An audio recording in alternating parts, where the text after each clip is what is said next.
What's up, family? Welcome back to the Stop Sinking Show, where we go from struggle to flow.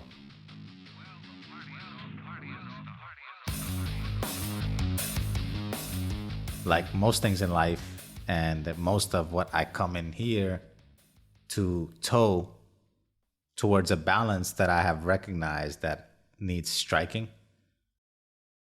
And what's on my mind today is another one of those topics that call for balancing without one side standing out as the obvious overall strategy to maintain, as much as I would love that.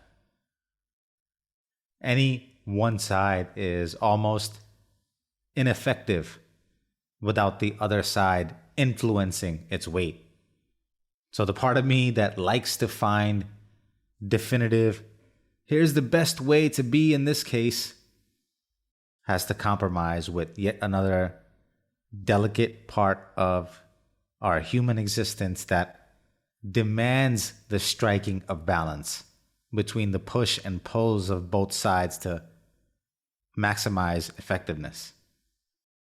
And what I'm talking about today is something we've flirted with on much earlier episodes, which is allowance for negative emotion in healthy amounts that actually serve as an addition or enhancement to positive emotion.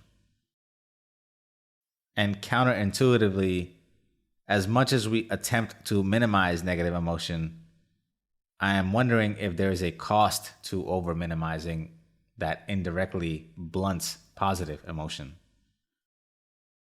I say this because I am a master at keeping myself occupied and numb to emotion most of the times.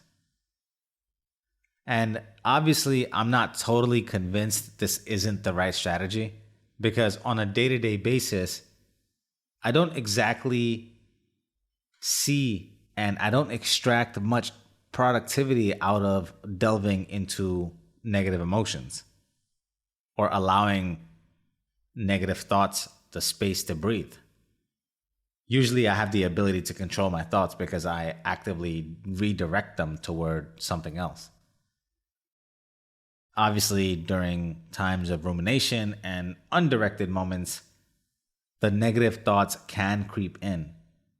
But for me, those moments are so far and few between based on how tragically busy I keep my mind with activities, that those few moments of feeling negativity is often welcomed and usually a source of inspiration for episodes such as these.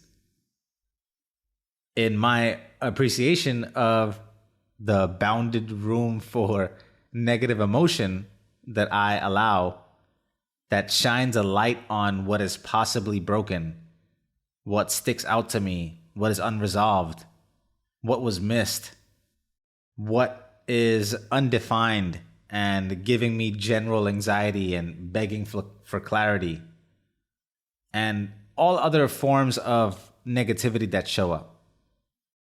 Because those moments give me direction. I just know that once they do point at something, it doesn't help to stay with them in the state where they can clearly see the problem. Because it doesn't feel good, nor do I think the solution lies in that feeling where I can clearly see the problem. But oh, how glad I am still for those feelings and for that awareness to see the problems, so that delving into the negative emotion that allows the problem to present itself, to see what's wrong, to see the friction. So I'm still glad for those feelings. And for someone who minimizes negative emotions, I often wonder if there's some fear tied to that, and if making room for them would ultimately help me catch up and clear my negative emotion inbox. I think maybe I'm so afraid to open up that tap because of the pressure that might flow through that I only leave room for the ones that manage to seep through. But like Naval Ravikant, who we've talked about on a previous podcast, if I sat for an hour a day with myself and just thought about things, maybe over the course of a few years, I may integrate all these restrained emotions. That's natural to be there if you're a human being. We all collect hurts throughout our lives and leave 90% of it unclear and unresolved, which keeps us stuck in our patterns and away from the lives that we are meant to live. And it takes room to resolve them, space, but they need space that is honored and not random space that comes up in your day because they may not be productive that way. And I also was thinking about this because for the past few months, I've been taking and cycling ashwagandha, which is a Ayurvedic root for my cortisol level. It helps reduce stress. They consider anyone with stress for 4 days or more to be under chronic stress. And your levels of cortisol that rise with chronic stress damage your body on all different types of levels. Speeds up aging, all different types of things. I'm not a doctor. But it's like your body is in go mode the entire time. And for this, I've been taking this natural substance. And it's well known and documented for lowering cortisol. And again, I'm not a doctor, so don't listen to me. I'm just a guy on a podcast. Especially now that I'm changing my mind on this and I'm stopping taking this route because I'm realizing that decreased cortisol, decreased stress, which comes from increasing serotonin levels, which is obviously associated with feelings of contentment, hence it lowers stress. It also has a cost. And the cost of lower cortisol, higher serotonin, which means the cost of less stress and less negative emotion, this effect that's induced by ashwagandha, this root that I've been taking, is costing me by blunting the drive for accomplishment, the dopamine levels that work inversely to serotonin, the contentment levels. It makes sense, right? You want to lower your stress and feel more content. That contentment comes at a cost of wanting more. That's literally the definition of contentment. Again, the same dilemma we've talked about with peace and progress. Dopamine is in opposition to serotonin. So when you feel peace, you chemically blunt progress. And you can only manage this, as we've discussed before, which is by having micro progress and macro peace, impatience in the now and patience in the future. And that happens when you let life take the natural course and let these chemical levels balance through the course of a naturally productive life. I mean, let's think about it. You start out your life in your youth in high drive accomplishment mode, fueling dopamine, and that high drive slowly allows you to build status, adding to your serotonin levels as you start earning a place in society and among your peers. And hopefully you become enough of a functioning human being to attract love and a mate and feel oxytocin, as well as friends and other forms of belonging. And now you're balancing all three fundamental sanity hormones.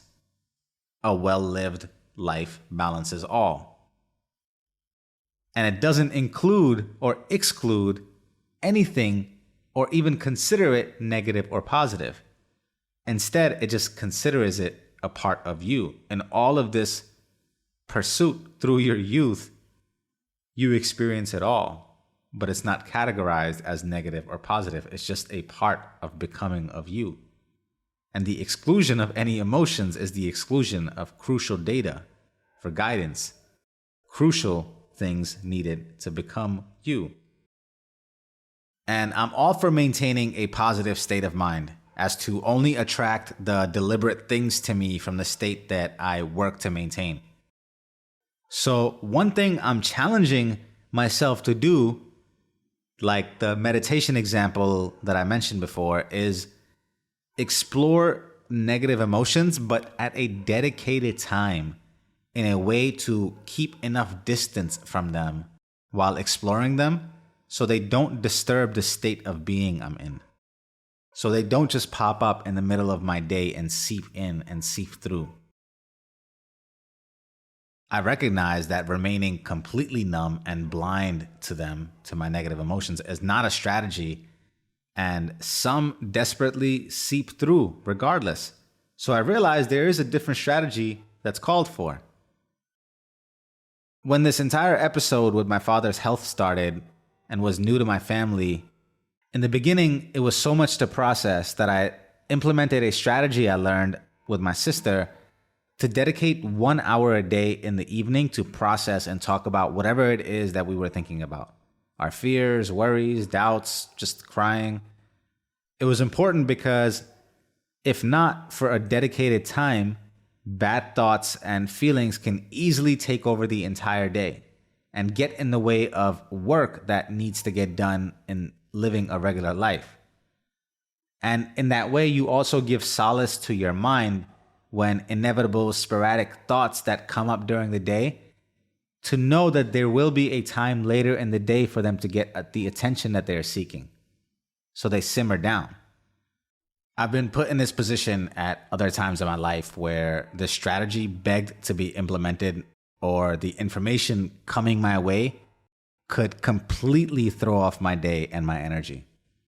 So just for sanity's sake, no matter how difficult it was to restrain the kind of information that I know will come to me later in the day and that could be devastating, I had to segment and compartmentalize that part of my day to the processing so as to save the rest of my day from being infected. And in that same way, we need to give dedicated time to the feelings begging for us to be addressed. They aren't going away, and they will haunt us and show up in all other activities if not managed with a clear strategy. And ignoring them is not the one. One does not become enlightened by imagining figures of light, but by making the darkness conscious. We are here to do the work. The neglecting of it has costs that hold us back from the beauty we are here to manifest.